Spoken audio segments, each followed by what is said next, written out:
যে আলোচনার মধ্যে আসছে সংস্কার, বিচার এবং নির্বাচন মূল। আমরা বলেছি একটার সাথে আরেকটার কোনো সম্পর্ক নাই, কেননা সংস্কার চলমান বিষয়, এটা চলতে থাকবে। আমরা আশা করেছি এই সরকার সকলের সাথে ঐক্যমতের ভিত্তিতে একটা সংস্কার প্রস্তাব দেবে, সেটা চলমান থাকবে।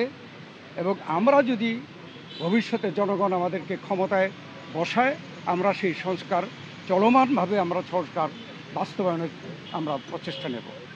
আর মামলাগুলোর ব্যাপারে বাংলাদেশ জাতীয়তাবাদী দলের আমাদের দেশনেত্রী বেগম খালেদা জিয়া, ভারপ্রাপ্ত চেয়ারম্যান তারেক রহমান থেকে শুরু করে আমরা এবং সেই তৃণমূল পর্যন্ত আমাদের নেতাকর্মীরা সবচেয়ে বিক্ষুব্ধ। আমরা এই স্বৈরাচারী ফ্যাসিস্ট সরকারের কর্তা ব্যক্তিদের এবং যারা দায়ী তাদের বিচার চাই। অতএব আমরা তো বিচারের পক্ষে, তবে বিচার ব্যবস্থা যে স্বাধীন চাই, আমরা স্বাধীন বিচার ব্যবস্থা এই বিচার সম্পন্ন করবে। এটাও কোনো দিন তারিখ ঠিক করে দেওয়া সম্ভব না, বিচারের আওতায় আনা হবে। এবং আমরা বলেছি যে যেগুলো সম্পন্ন না হবে সেগুলো যদি বিএনপি ক্ষমতায় যায়, তাহলে বিচারের আওতায় এনে স্বাধীন বিচার ব্যবস্থার মাধ্যমে এই বিচার সম্পন্ন করা হবে। না, এটা স্পেসিফিক কোন রকমের এরকম কথা হয় নাই, উনি স্পেসিফিক জানান নাই।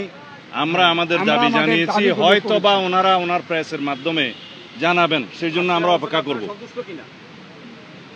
এখনো প্রতিক্রিয়া জানানোর দরকার না, ওনারা প্রেস সেকশন কি বলে তারপরে আমরা প্রতিক্রিয়া দেব। ওনার প্রেসকে আগে কথা বলতে বলবে, তারপরে আমি একটু বলি।